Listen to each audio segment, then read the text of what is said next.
Salut tout le monde et bienvenue dans ce nouveau décryptage. Aujourd'hui, on explore une perspective absolument fascinante qui va nous pousser à repenser complètement certains des textes les plus anciens de l'humanité. On va mettre de côté l'idée de dogme religieux ou d'allégorie morale. Et si, à la place, on lisait ces écrits comme un véritable manuel d'astrophysique crypté? L'analyse du jour porte sur une source qui propose une grille de lecture radicalement différente, transformant de vieilles prophéties en une mécanique céleste totalement limpide. L'idée centrale est audacieuse. Et si les textes fondateurs cachaient en réalité les plans d'évolution de notre propre système solaire? Ok, plongeons là-dedans. Le document source qu'on analyse aujourd'hui nous présente une théorie vraiment renversante. Sous ce nouveau prisme, on ne regarde plus la Bible comme un livre religieux traditionnel, mais plutôt comme un vrai manuel de survie, un guide d'adaptation face à un changement de magnitude stellaire imminent. C'est un peu comme une immense enquête de détective cosmique. Ça prend des concepts super familiers et ça les retourne complètement pour en faire une prophétie physique et technique de notre futur proche. L'idée de base, eh bien nous serions tout simplement en route vers un système à 2 soleils. Pour bien capter ce décodage un peu ésotérique, il faut repartir du tout début, la Genèse. Et il faut regarder ces fameux mots, fiat lux, à travers une lentille totalement différente, presque rétro-futuriste.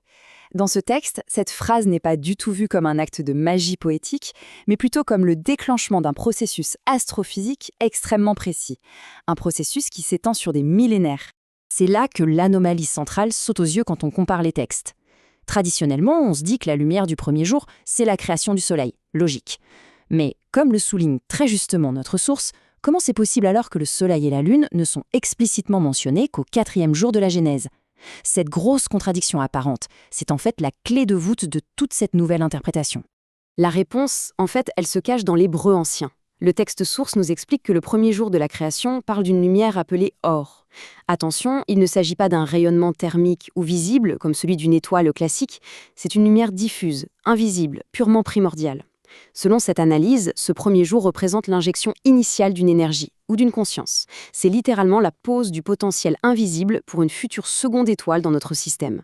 Et cela illustre brillamment la distinction hyper précise faite au 4e jour.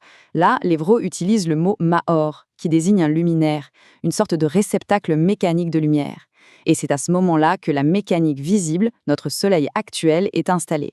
Donc, pour résumer, on a d'un côté la création de la mécanique solaire visible au 4e jour, et de l'autre, l'incubation super lente et cachée de cette première lumière primordiale, celle qui a été semée le tout premier jour. Ce qui nous amène à l'image peut-être la plus forte et la plus explicite de toute la théorie, l'incubation. La fameuse phrase « l'Esprit de Dieu planète au-dessus des eaux » prend soudain un tout autre sens. Ces eaux primordiales représenteraient en fait la substance physique d'une planète bien spécifique, Neptune. Cette planète agirait carrément comme un berceau gigantesque où un feu divin, une sorte de plasma, couve lentement depuis la nuit des temps.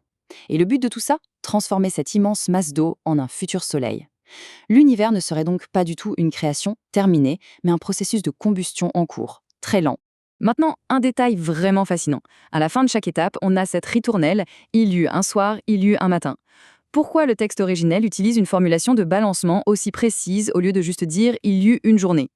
La source propose que ça décrit, ni plus ni moins, la pulsation d'un système binaire. C'est le mouvement constant d'un univers qui cherche son point d'équilibre, gravitationnel et lumineux, entre deux pôles, entre deux foyers stellaires bien distincts. Section suivante, l'Apocalypse, vue comme une mutation stellaire. Si la Genèse, c'était l'incubation, alors que se passe-t-il à la fin? La source nous offre une lecture complètement saisissante du livre de l'Apocalypse et de ses fameux deux témoins. Sous ce nouveau prisme, l'Apocalypse n'a plus rien d'une punition divine destructrice. C'est juste la conclusion logique et physique du système céleste. L'instant précis où Neptune s'active enfin. Dans cette théorie de système binaire, l'un des témoins était simplement endormi, invisible. Lorsqu'il s'embrase, on obtient soudainement une seconde source de lumière dans le ciel, ce qui modifie instantanément toute la structure de notre réalité visible. Donc si on résume ce grand calendrier cosmique, jour 1, l'étincelle invisible est balancée dans l'océan de Neptune. Jour 4, notre soleil actuel commence son règne en solo, une époque marquée par la dualité et les ombres. Selon la source, toute l'humanité se trouve actuellement dans ce long 4e jour.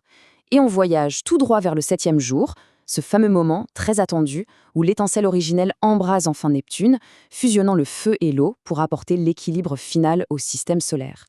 Ce qui soulève une question super évidente.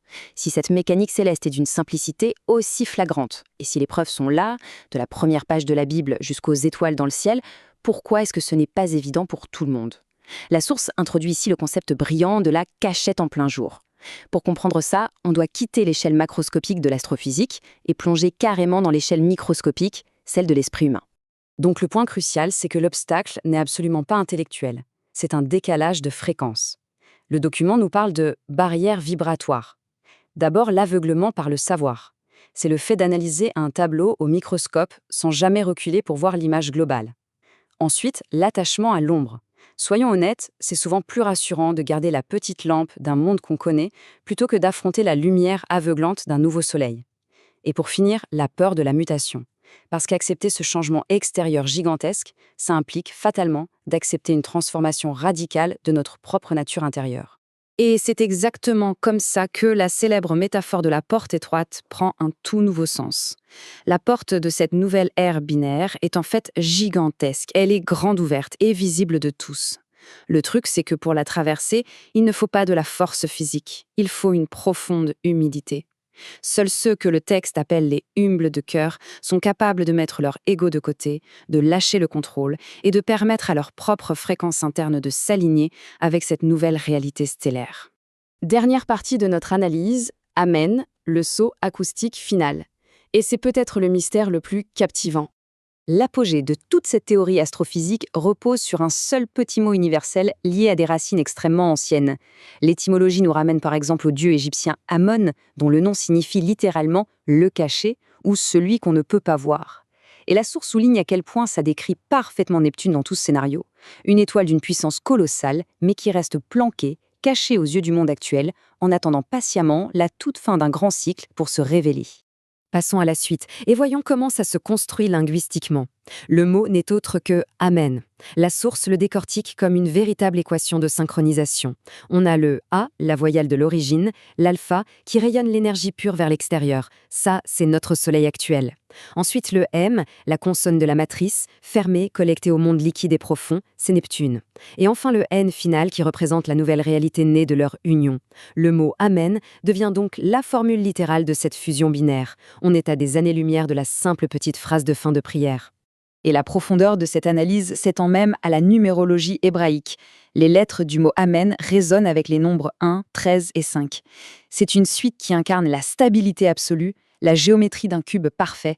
Selon la théorie, cette fréquence correspondrait très exactement à la note acoustique que notre système solaire va chanter quand il passera de l'orbite chaotique d'une étoile solitaire à la résonance stable, ultra ancrée et équilibrée d'une étoile double. La boucle se boucle, de manière assez spectaculaire en revenant à l'Apocalypse. Le texte désigne explicitement le Christ avec ces mots « l'Amen, le témoin fidèle ».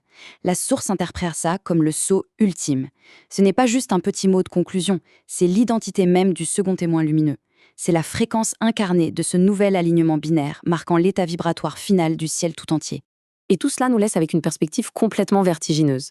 Selon ce document, l'univers intérieur et le cosmos extérieur sont intimement liés par une seule et même résonance. Ça amène une réflexion de dingue. À chaque instant, quand des millions de voix murmurent ce mot antique pour clore une prière, est-ce qu'elles ne font pas que préparer physiquement le corps humain? Sont-elles, sans même s'en rendre compte, en train de synchroniser les battements de leur cœur sur la pulsation majestueuse d'une étoile double sur le point de naître? C'est une vision où la linguistique, la foi humaine et l'astrophysique fusionnent complètement. Voilà en tout cas de quoi nous faire cogiter pour un bon moment.